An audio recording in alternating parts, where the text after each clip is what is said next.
£1,500 just 2 days later, a markup of £2 grand. Well, let's see what kind of money Mike can save this week when he goes out to buy a prestige car for under £7,000. Luxury, comfort and a stylish way to travel. No, I'm not talking about the train. I'm talking about the car I'm buying this week, a Mercedes 200 TE Estate Auto. So I'm on my way to Scotland.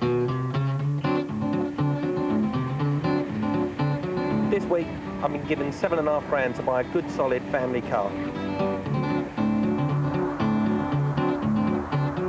When you're travelling to see a car, it's worth doing your homework. Mr. Murray, who owns the Merc, assures me that it's done 94,000 miles, it has a full Merc history, and he's only asking 7,250 quid. Now that sounds like a bit of a bargain. We shall see. On the phone, Mr. Murray let slip that he was that this was a finance repossession. So I think the guy might be a bit of a dealer on the quiet. And he also told me it had done 94,000 miles and it's done 100,000 miles. But I'm not too bothered about that because it may help with the negotiations. But these are the things that you're going to have to be prepared for. Hello, Mr. Murray. How are you? Nice to meet you. I'm Mike Brewer. Yeah. Just one little thing. You told me that it done 94,000 miles on the phone? No, it's done 101. OK, first things to check under the bonnet of any car that you're going to buy is just general condition. Slight bit of rust build-up on the air mixer box. And a quick check of the cap. Nice and clean, there's no gunge underneath. Oil's quite good, although it looks like it could do with changing. If it's a day like today, bring a chamois level with you. That way, you can have a quick wipe off of the water, and that way you can reveal any marks that have gathered underneath.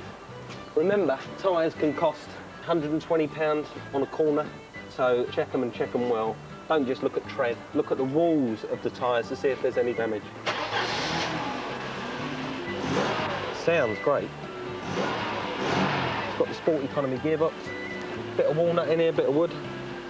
Good practical car. Here we go. Have a quick peek in the boot. Make sure it's got the toolkit. Very expensive to buy. So this car has got 3 different makes of tyres on it. But a car that's travelled 100,000 miles has been through a few tyres in its life. And at the end of the day, 100,000 miles on a car like this really isn't a problem because this is like the Starship Enterprise. I mean, it will travel the galaxy mileage-wise. I'm aiming to get this car for about £6,500. That's what I'm aiming to go for. And that, for a Mercedes estate, that's a bargain. You're obviously open to negotiation. A little, yes, a little. A little? Mm-hmm. A wee bit? A wee bitty, yes, aye. I think there's a tiny rattle coming from the exhaust at the back. It may be just vibrating underneath, maybe a new rubber needed on the exhaust, but it feels great other than that. Remember that Tom Cruise film where he said, show me the money? Well, I'm going to show him the money and see if they fall over. Let's see if we can buy it cheap. I've actually got here 6,500 quid. No, it's worth more than that. Is it? You Yes, think so? it is. Yeah, the car's worth more than that. Yeah, the car's worth more than that. 6,500 quid in Reddies? Yes, How I know easy that. is that? It's Scottish Reddies? Yes, I know it's Scottish Reddies, and I know it's all the One, rest of it. two, yes, I know. 3, 4, 5, 6, and, well, 5. Mm-hmm. Do you want to take that? No, £6,500? no. What, would you come down a little bit on your... Yes, I would, but I wouldn't come down to 6,500. Well, I really feel that it's £6,500. If I turned up and it had sunroof, 4 electric windows, full Mercedes service history, 94,000 miles, I would have put you £7 grand on the table straight away, and I would have had a smile on my face from ear to ear, and I would have been more than happy to drive that car away. But all I'm asking for is a chance for me to go and get that little bit back, to just sweeten it up a bit, because at the end of the day it's just not as described, which we thought. You know, it's done a little bit more miles and whatnot. So why don't you take your money? It's not as if you've got to muck about with banker's drafts or all of that. It's just cash. You can get on with it. I can be out your way. We can be on our merry way back down to London.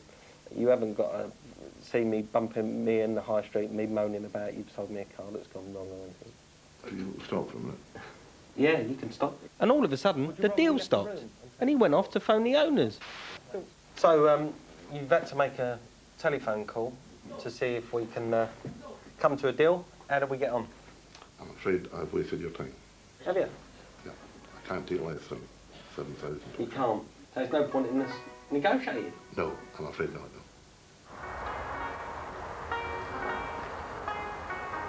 I come that close to doing a deal. Everything's against me.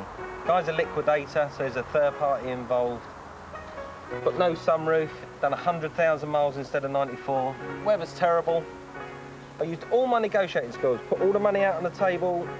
It just didn't work. Unfortunately, it's the nature of the business.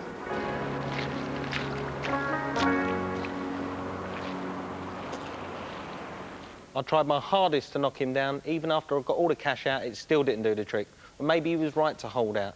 Don't be afraid to turn down the first offer. You never know. The next person may come along and easily part with their cash. After the break, we head east in a Trabant and south in an Italian Alfa Romeo. Welcome back, the Trabant. This has to be the oddest little car that I've ever driven. It's like driving a kettle with a motor.